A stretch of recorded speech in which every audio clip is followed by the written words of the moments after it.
ब्राह्मण को दान देना पड़ेगा। ये 6 क्रियाएं अगर कर रहा है तो ब्राह्मण है, और नहीं तो नाम का ब्राह्मण है। किरात नगर है, किरात नगर में एक देवराज नाम का ब्राह्मण रहता है। अब ब्राह्मण को कह दिया ज्ञान दुर्बल। ज्ञान दुर्बल का मतलब कि नाम का है। पितर जब इसके आकाश मार्ग में देखते होंगे तो सोचते होंगे कि इससे बढ़िया था कि हमको संतान ही न हुआ होता।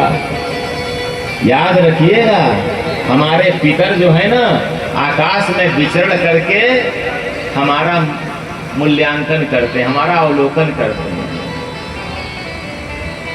12 पूत पिता के घर में कहा गया ना, हमारे यहाँ कहावत है।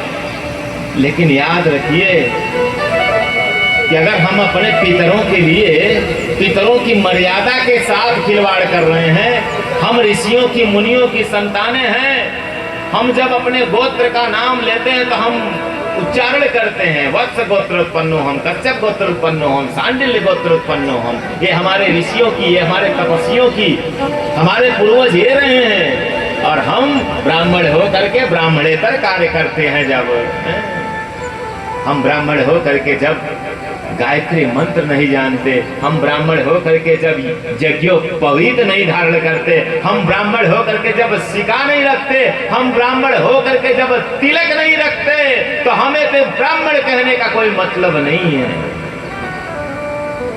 श्री शिव महापुराण में लिखा हुआ है कि ये जो देवराज की कथा मैं सुना रहा हूं, पहली कथा है श्री शिव महापुराण के महात्म्य की। ये ज्ञान से दुर्बल है, इसके पास ज्ञान ही नहीं है। और जब ब्राह्मण के पास ज्ञान ही नहीं होगा तो इस सृष्टि का संचालन होगा कैसे?